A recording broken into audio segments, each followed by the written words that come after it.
जय श्रीमन नारायण। आई रउआ सभे के फिर से एक बार भजन भाव के सरोवर की ओर हम ले चलत तानी, जेकरा में रउआ सभे अपने आप के गोता लगा के धन्य भागी समझो। देखी ई दुनिया रूपी जौन संसार बा ई एगो कंपनी ह। परमात्मा के यहाँ से जौन प्राणी एजा आवेले एजा आके नौकरी करेले। केहू 10, केहू 20, केहू 30, 40, 50, केहू 70, 80, 90, 100 बरिस तक ले ए कंपनी में नौकरी क के रिटायरमेंट होला। जब रिटायरमेंट होला तो ओ घड़ी ओकरा जीवन के कमाई के हिसाब ई कंपनी करेले कि आखिर जीवन भर कमैला त का कमैला, कतना कमैला, केकरा खातिर कमैला, काहे खातिर कमैला, ई सब हिसाब रिटायरमेंट के बेरा हो। ऐसे मालिक जो विधाता भेजले बाड़े तो कौनो भरम में ना पड़े के चाही, निमन धर्म करे के चाही, निमन कर्म सत्कर्म करे के चाही।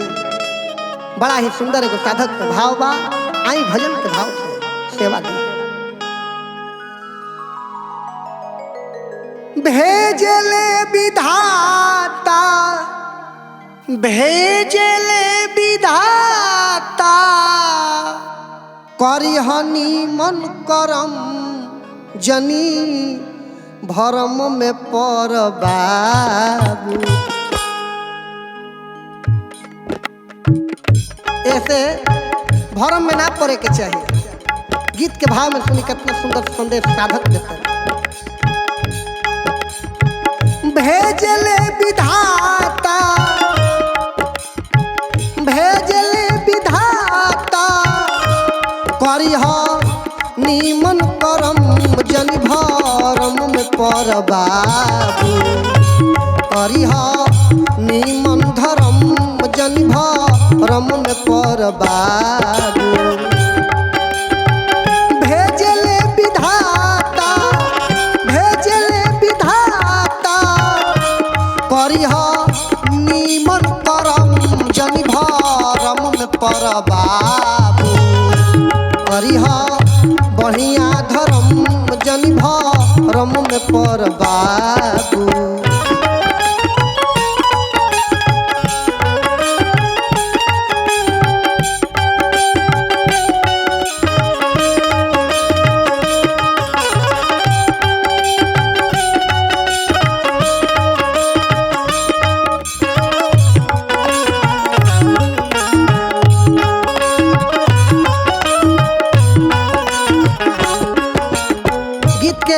पहला पद में साधक कहतनी, ध्यान से सुनो। उहे दी है पेंशन, उहे दी है तलब, जबर हुआ उनका की है चलब।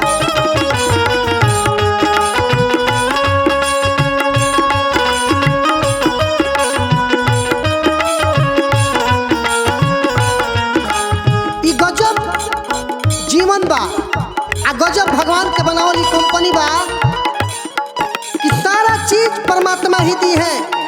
जब रिटायर होकर जा जाई तो रुआ कौन कौन कमाई कैसन कैसन कोइले बानी ओकर फल ओहिजा मिली।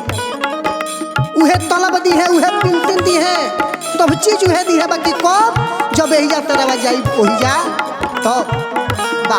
साधक के भाव सुंदर बा। उहे दी है पेंशन, उहे दी है तलब, जबर हुआ उनका की है चलब।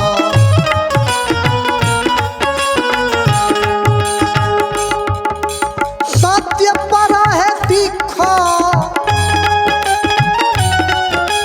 रे मन मुराद, सत्य पर है और सत्य पना। सत्य पर है तीखो, सत्य पर है तीखो होखो, जनि गरम, जनि भरम में पर बाबू। काला बढ़िया धर्म, जनि भरम में पर बाबू।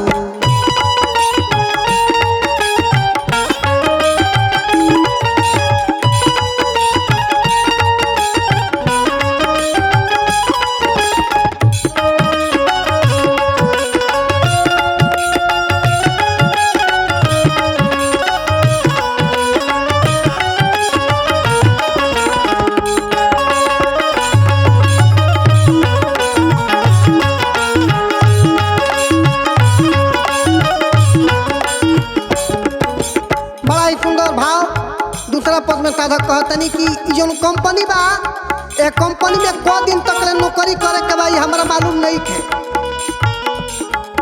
बाकी नौकरी करे के बा कितना दिन करे के बा हमनी के नहीं किया जा।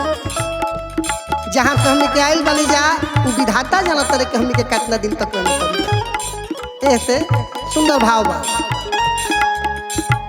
कई दिन के नौकरी बा उहे जानता रे उनके ऊपर आप सब फानता रे।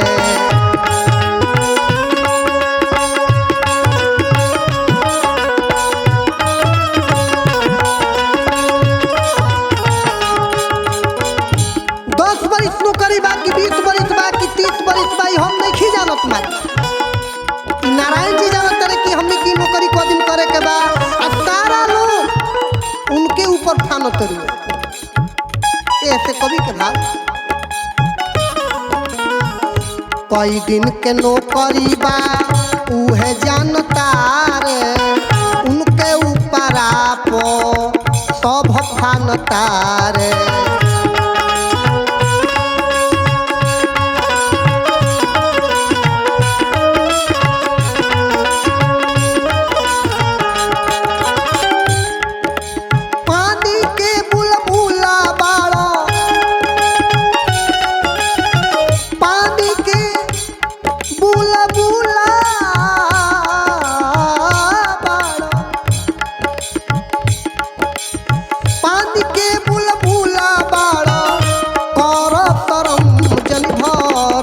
पर बाबू बढ़िया धर्म जन भरम में पर बाबू।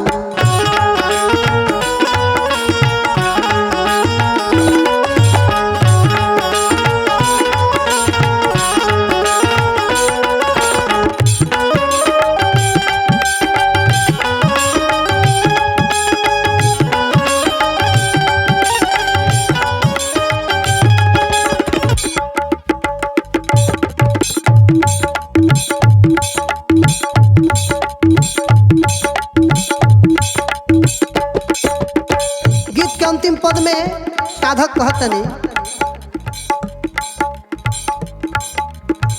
जाए के बेरी तो हिसाब होई जाई कारौआ जिंदगी में कोई नी कमाई।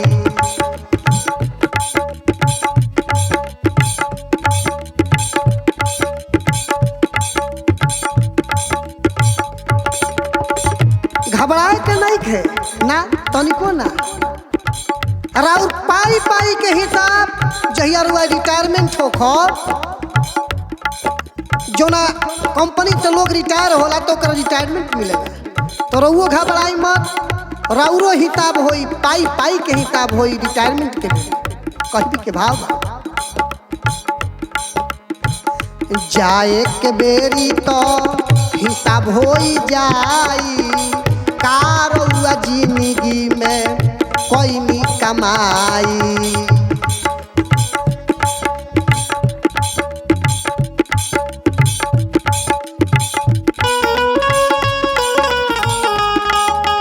बाबा करंट बात बाबा करंट बात लिखे नरम जन भरम में पर बाबू बढ़िया धर्म जन भरम में पर बाबू। भेजले विधाता